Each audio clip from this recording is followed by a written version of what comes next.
Hi guys, so in the previous video we saw what is command execution vulnerability, and in this video we are going to see how we can exploit it. So what we are going to do, because we know that this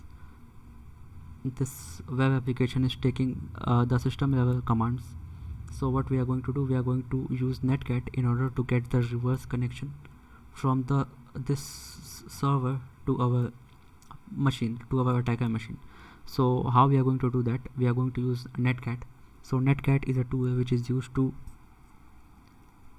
get the reverse connection. So it is used to remotely control any other computer. So what we can do, we can open a listener in our attacker machine and we can enter some command in the victim machine so that we can get the reverse connection.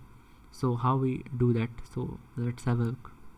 So what we are going to do here is, I'm going to enter the command nc, which stands for netcat, and then what I'm going to do, I'm going to use the options. -L is for listen, V is for verbosity, so that we can see the live result, live output. P is for port, and we are going to give the port number 8080. You can give any port number, so here I am giving 8080. Press enter, and now it is listening on this port number. So whenever it gets the connection from any IP on this port number, we are going to get the connection. It is going to connect to that IP.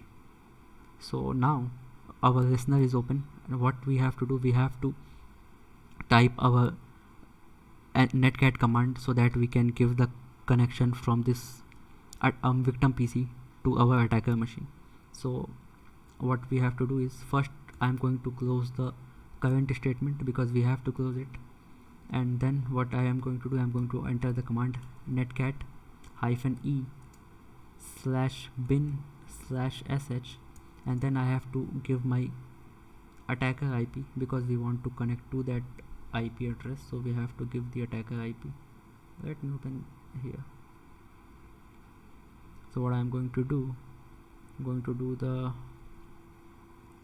ifconfig to see my IP, and this is my IP. So I'm just going to copy this and go back to my browser.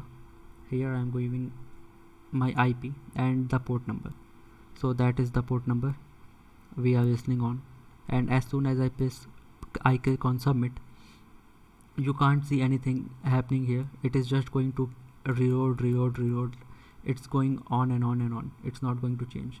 But if we click on our terminal, you can see it is showing us the message that connect to this IP from this. So this is our attacker machine, and this is our victim machine. So we got the connection. How we can check this? So if I do ls, you can see this is the file and directory, and if I do pwd, you can see, and if I do who am I to see, okay, so I am www data, and let me check ID. So we are not root user, so we can further exploit this for privilege escalation if there is any vulnerability. So if there is any vulnerability, we can also get root access. So here, yeah, I can navigate to any directory, I can go anywhere. So I have the access to this server now, and I can go back directory, I can go to any directory, I can go anywhere. So this is how we get the reverse connection if there is any vulnerability, any command execution vulnerability. So that is it for this video.